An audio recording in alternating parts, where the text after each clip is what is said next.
बच्चों बहुत स्वागत है आप लोगों का केमिस्ट्री क्लास में। मैं हूं आपका केमिस्ट्री टीचर सुनील यादव। बच्चों आज पुनः मैं आपके लिए अंकित प्रश्न लेकर आज की क्लास में हूं। बच्चों मैंने आज का सबसे पहला प्रश्न आपके लिए जो लिया हुआ है, बच्चों अभिक्रिया H2 plus I2 is equal to 2HI के लिए H2 I2 तथा HI की सांद्रता आपको क्रमशः H2 की सांद्रता आपको 8.0, I2 की सांद्रता आपको 3.0 तथा HI की सांद्रता आपको 28.0 मोल प्रति लीटर है ना। सभी की यूनिट सेम होगी इसलिए मैंने उनको एक बार लिख दिया है, मोल प्रति लीटर है। तो साम्य स्थिरांक की अपन को गणना करनी है। ठीक है बच्चों, ये हमारा आज का एक अंकित प्रश्न है। इस प्रश्न के आधार पर बच्चों मैंने सबसे पहले आपको रासायनिक समीकरण H2 plus I2 is equal to 2HI समीकरण को लिखकर दिखाया। बच्चों इस पर हमने सक्रिय द्रव्यमान के नियम के आधार पर इसको इस तरह से कन्वर्ट कर दिया। ठीक है, HI का स्क्वायर, ये जो मोल है वो स्क्वायर में चला जाएगा, अपॉन में H2 प्लस I2 इनको प्रोडक्ट के रूप में ले लिया हमने, गुणनफल के रूप में।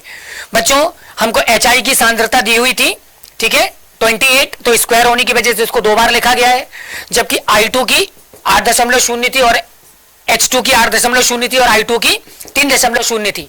बच्चों इन सारे मानों को रखने के बाद ठीक है हमने इनको सॉल्व किया तो हमारी जो फाइनल वैल्यू है कैलकुलेशन के बाद वो 98.3 आ जाएगा। और 98 को जब आप 3 से डिवाइड करेंगे तो अप्रोक्सीमेट जो आपका उत्तर आ जाएगा वो कितना आ जाएगा बच्चों, 32.66। ठीक है, यहाँ पर ये जो वैल्यू आप देख पा रहे हो ना, इसका आप केवल कैलकुलेशन कीजिए, इसको नॉर्मली आप सॉल्व कर लीजिए। सॉल्व करने के बाद जो वैल्यू है वो आपको इस तरह से प्राप्त हो जाएगी। ठीक है बच्चों, हमारा जो अगला अंकित प्रश्न है वो क्वेश्चन नंबर 2 है। N/100 सोडियम हाइड्रोक्साइड विलयन के पीएच मान की अपन को गणना करनी है। यानी हमारे पास सोडियम हाइड्रोक्साइड का कोई विलयन है जिसका N/100 है ना। N/100 मतलब उसकी नॉर्मेलिटी अपन को गिवन है, उसकी नॉर्मेलिटी अपन को दी हुई है। ठीक है, सोडियम हाइड्रोक्साइड के विलयन की अपन को उसके पीएच मान की गणना करनी है।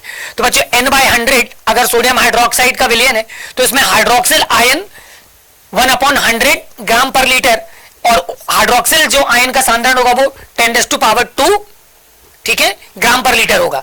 इस तरह से बच्चों अपन ने लॉ लगा दिया। 25 डिग्री सेल्सियस ताप पर आपको मालूम है कि जब आप जल को क्या करेंगे, आयनीकृत करेंगे ना, तो H प्लस और OH नेगेटिव आयन का जो सांद्रण, उनका जो गुणनफल है वो हमें से 10⁻⁻14 के तुल्य प्राप्त होगा।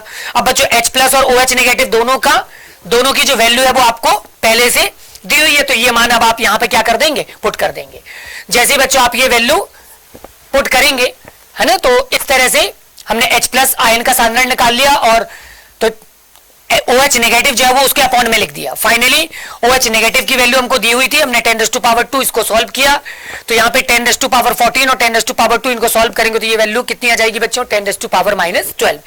किंतु आपको मालूम है लॉग के सूत्र से लॉग की डेफिनेशन कहती है pH is equal to minus log H plus. तो बच्चों हमने अब इसको इससे कंपेयर करना है, तो हमने यहाँ पे H प्लस का कंसेंट्रेशन निकाला था और वो आया कितना, 10⁻−12। तो यहाँ पर इसकी जगह में हमने 10⁻−12 को रख दिया और फिर इस वैल्यू के आधार पर ये जो -12 है लॉग के सामने आ जाएगा घातांक के नियम से। बच्चों हमने पढ़ा था कि लॉग m की पावर n अगर होता तो n log m उसको लिखा जा सकता है ना, तो इसके आधार पर ये जो पावर है वो सामने आ जाएगी। और log 10 का संख्यात्मक मान 1 होता है, उसके आधार पर वो रिमूव हो जाएगा बच्चों। ठीक है, इसका संख्यात्मक मान 1 होता तो वो रिमूव हो जाएगा, यहां पर मैंने आपको बताया हुआ है। तो फाइनली आपके पास क्या बचेगा, पीएच की जो वैल्यू हो जाएगी वो कितनी आ जाएगी, -12 आ जाएगी। तो हमको जो आंकिक प्रश्न दिया गया था बच्चों उसके आधार पर हमारा पीएच मान कितना आ रहा है, -12 आ रहा है। ठीक है बच्चों, अगला जो आंकिक प्रश्न मैंने आपके सामने ले रखा है, 30 डिग्री सेल्सियस जल में, 30 डिग्री सेल्सियस ताप पर जल में AgCl का विलयता गुणनफल 5.0 × 10⁹ है। तो इसी ताप पर AgCl की जल में हमको ग्राम प्रति लीटर में उसकी जो विलयता है बच्चों, ठीक है ना, हमको वो क्या करनी है, ज्ञात करनी है। बच्चों फाइनली इस आंकिक प्रश्न के लिए हमको मैं आपको बता दूं कि विलयता गुणनफल और विलयता में जो संबंध है, तो विलयता का जो वर्ग है वो विलयता गुणनफल के बराबर है, या इसको इस तरह से लिखा जा सकता है बच्चों, S is equal to √KSP। AgCl की विलयता इज इक्वल टू √KSP और आपको KSP यानी गिवन है बच्चों, तो 5 इंटू 10⁻⁹ बच्चों इस वैल्यू को हमने केवल सॉल्व किया तो ये आ जाएगा 7.0 इंटू 10⁻⁻5 मोल पर लीटर। ठीक है बच्चों, तो ये हमने ग्राम प्रति लीटर में निकाल लिया था।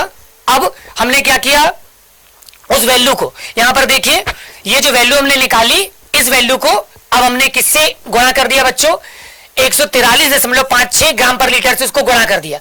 तो हमारी जो फाइनल विलायता है S इज इक्वल टू 0.01 ग्राम पर लीटर में हमको प्राप्त हो जाएगी। बच्चों ये 3 महत्वपूर्ण जो अंकित प्रश्न मैंने आज आपके सामने रखे, इसी तरह के कुछ और भी प्रश्न आप लोग अपनी पाठ्य पुस्तक से स्वतः करने की कोशिश कीजिए। इस तरह के प्रश्न बहुत से जो प्रश्न है वो परीक्षा की दृष्टि से महत्वपूर्ण स्थान रखते हैं। अपना ख्याल रखिए, पुनः मुलाकात होगी आपसे।